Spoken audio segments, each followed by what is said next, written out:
Specialize کارڈیاک institute کی بڑی ضرورت تھی، اور یہ بڑی دیر سے پلان بنا ہوا تھا، لیکن میں اس لیے آپ کو آج خراج تحسین پیش کرتا ہوں کہ ایک مشکل وقت میں جب ہم سارے پاکستان میں ایک کمی تھی، فنڈز کی کمی تھی، ہمارے پاس ریسورسز نہیں تھی، اور وہ کووڈ کے دوران وہ فنڈز ڈھونڈے اور اس کو کمپلیٹ کیا. میں اس لیے آپ کو مبارک دیتا ہوں. صحت کی بہترین سہولیات ترجیح، سرکاری اسپتالوں کو نجی اسپتالوں کے برابر لانا چاہتے ہیں. محدود وسائل کے باوجود پشاور انسٹیٹیوٹ آف کارڈیالوجی کی تکمیل قابل تحسین ہے. وزیر اعظم کا تقریب سے خطاب. حیات آباد سپورٹس کمپلیکس اپ لفٹ پروگرام کا بھی افتتاح. اور ہمارا مطالبہ بھی آپ سب کے سامنے ہے کہ 31 جنوری تک عمران خان صاحب کو مستعفی ہونا پڑے گا. اگر سندھ حکومت کا اور نیشنل اسمبلی کے قربانی دینا پڑے اس ملک میں جمہوریت کے بحالی کے لیے، عمران اور ان کے سہولت کاروں کو نکالنے کے لیے، پیچھے ہٹانے کے لیے، تو پھر ہم وہ قربانی دینے کے لیے تیار ہیں. 31 جنوری تک وزیر اعظم کو مستعفی ہونا پڑے گا. ضرورت پڑی تو سندھ حکومت کی قربانی کو تیار ہیں. بلاول بھٹو کی للکار. سلیکٹڈ حکمرانوں کا ڈٹ کر مقابلہ کرنا ہے. لانگ مارچ کو ہر صورت کامیاب بنایا جائے گا. چیئرمین پیپلز پارٹی کی لاہور میں گرج برس.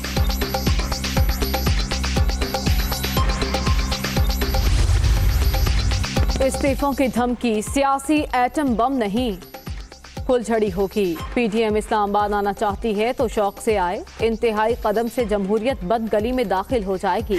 تمام اپوزیشن سے مثبت مذاکرات چاہتے ہیں وفاقی وزیر داخلہ شیخ رشید. یہ آپ نے پہلے کبھی سنا ہے؟ یہ والا لطیفہ سنا ہے کہ آپ استعفے دے دو ورنہ میں نے دے دینے ہیں؟ تو بھائی دے دو، جلدی کرو. اس سے نیک کام میں دیری کیوں ہے؟ عمران خان تب بھی بتاتے تھے، عمران خان گورنمنٹ میں آئے، انہوں نے تب بھی بتایا کہ جس دن میں ان کے اوپر ہاتھ ڈالوں گا یہ تمام چور اکٹھے ہو جائیں گے. اور پھر آپ نے دیکھا کہ وہ تمام چور اکٹھے ہو گئے. اور اب جب ان کے پاس بتانے کو کوئی بات نہیں ہے کیونکہ این آر او چاہیے. استعفے جلدی دیں، نیک کام میں دیر کیوں؟ ماضی کے حکمرانوں نے صرف ملک کو لوٹا. کرپشن بچانے کے لیے سب چور اکٹھے ہو گئے، انہیں این آر او نہیں ملے گا. فضل الرحمان اور محمود اچکزئی کے متنازع بیانات قابل مذمت. وزیر اعظم کی قیادت میں ملک ترقی کر رہا ہے. شہباز گل اور کامران بنگش کی پریس کانفرنس.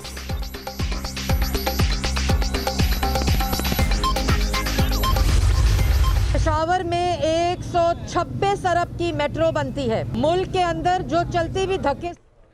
پھر سے میں مبارک دیتا ہوں. یہ جو انیشیٹو آپ نے لیا کامیاب جوان کا، بیسکلی آپ اسمال اور میڈیم انڈسٹری کی بات کر رہے ہیں. جو اسمال اور میڈیم انڈسٹری ہے وہ ایک آئیڈیا سے خود چلتی ہے. کسی کو آئیڈیا آتا ہے کہ میں ٹورزم میں کچھ کرنا چاہتا ہوں، میں چھوٹا سا ہوٹل بنانا چاہتا ہوں، میں کوئی چھوٹی سی دکان لگانا چاہتا ہوں.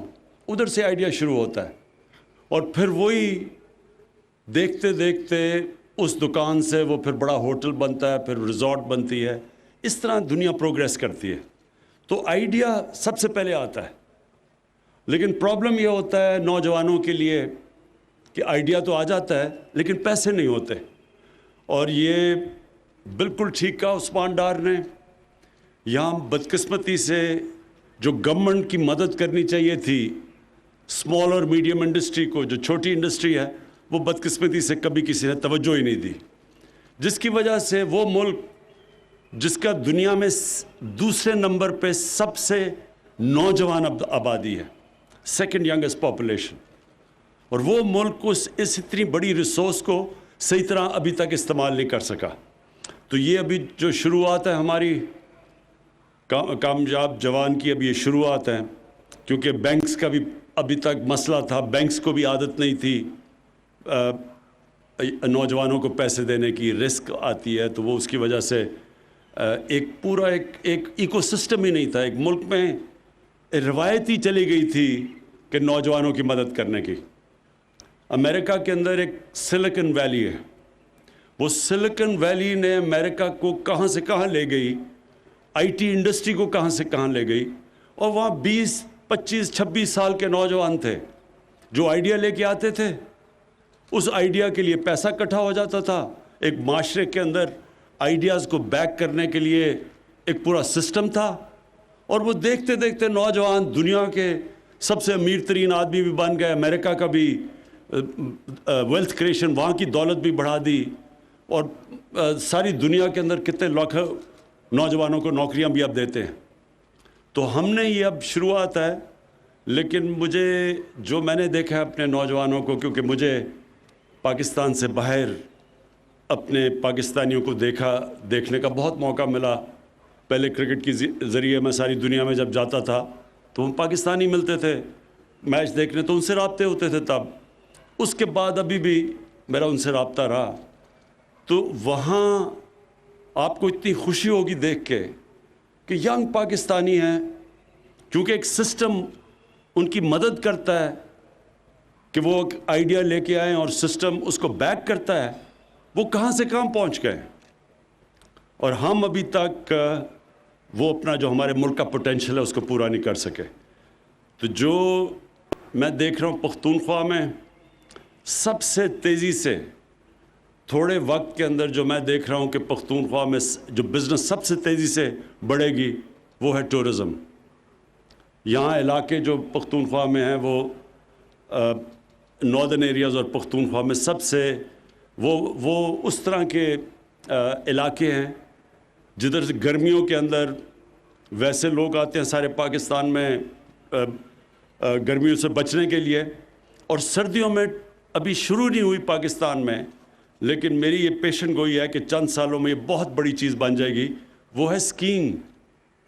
जो स्विट्ज़रलैंड के अंदर स्कीइंग की वजह से स्विट्ज़रलैंड में हर साल तकरीबन 80 अरब डॉलर की आमदनी होती है, और स्विट्ज़रलैंड पाकिस्तान के जो पहाड़ी इलाके देख लें तो उससे आधा भी नहीं है।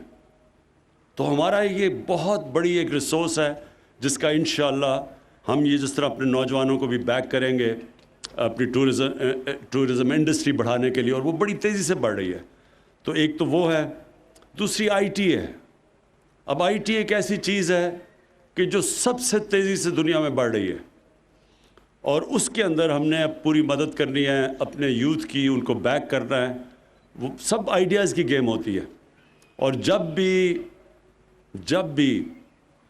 एक इंसान में एक आइडिया आता है तो हुकूमत का काम है कि हम ऐसी सिस्टम क्रिएट करें, बैंक आए, वो बुलाए उन लोगों को, सुने उसके आइडिया को और फिर उनको बैक करें, और इसी तरह दुनिया आगे बढ़ती है। इसमें मैं आज बैंक ऑफ खैबर को ख़ास तारीफ़ करता हूँ, क्योंकि उन्होंने इसमें पूरी तरह शिरकत कर रहे हैं, और उधर पंजाब में बैंक ऑफ पंजाब भी बड़ी ज़बरदस्त तरीके से इसमें भी मदद कर रहा है स्मॉल और मीडियम इंडस्ट्री की।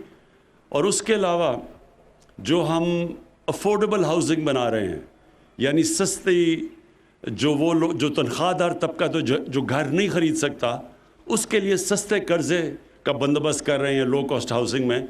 तो उसमें बैंक ऑफ पंजाब इस वक्त बड़ा आ गया है। तो बैंक्स का बहुत बड़ा रोल है इसकी कामयाबी में, इस प्रोजेक्ट की कामयाबी में, और मैं ये उम्मीद रखता हूँ कि बाकी भी बैंक्स इसके अंदर पूरी तरह शिरकत करेंगे जैसे जैसे प्रोग्राम एक्सपैंड करता जाएगा। बिल्कुल ठीक आपने बात की उस्मान की। अगली हम जाएंगे साउथ वज़ीरिस्तान, वो इलाके पीछे रह गए हैं, वहाँ बहुत बड़ा नौजवान आबादी है जो बेरोज़गार है इस वक्त। तो उधर भी जाके उन लोगों को भी हम इंशाअल्लाह इस तरह के कर्ज़े देंगे, जब जिस तरह का भी आइडिया आया उसको बैक करने में कर्ज़े देंगे। मुझे एक खुशी हुई कि लाइफ स्टॉक के अंदर भी लोग आ रहे हैं। ये बहुत बड़ी एक फील्ड है लाइफ स्टॉक। हम दुनिया में यानी हमारे पास गाय भैंस से लाइफ स्टॉक तो दुनिया में मेरे ख्याल में पाकिस्तान 9 या 10 नंबर पे है, लेकिन जो हमारी अगर गाय 2 लीटर दूध देती है, मैं मिसाल दे रहा हूँ, तो वही यूरोप के अंदर और मुल्कों में, न्यूजीलैंड में वो गाय 6 गुना ज़्यादा दूध देती है वहाँ, और ये चाइना के अंदर 3 गुना ज़्यादा, 4 गुना ज़्यादा दूध देती है। तो सिर्फ हमने अगर ये जब नौजवान आएंगे और इसको साइंटिफिकली लाइफ स्टॉक को चलाएंगे तो आपको अंदाज़ा सोचे जितने हमारी इस मुल्क में जगह है हम लाइफ स्टॉक को कहाँ से कहाँ ले जा सकते हैं। अगर हम 2 गुना भी कर लें अपनी प्रोडक्शन दूध की तो सोचें कि हम कितने ही अपनी आबादी का फ़ायदा करवा सकते हैं।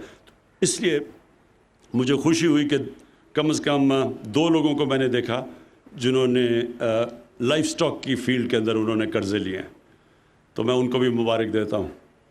और इंशाअल्लाह अगला हम साउथ वज़ीरिस्तान में जाके अगला प्रोग्राम करेंगे। शुक्रिया।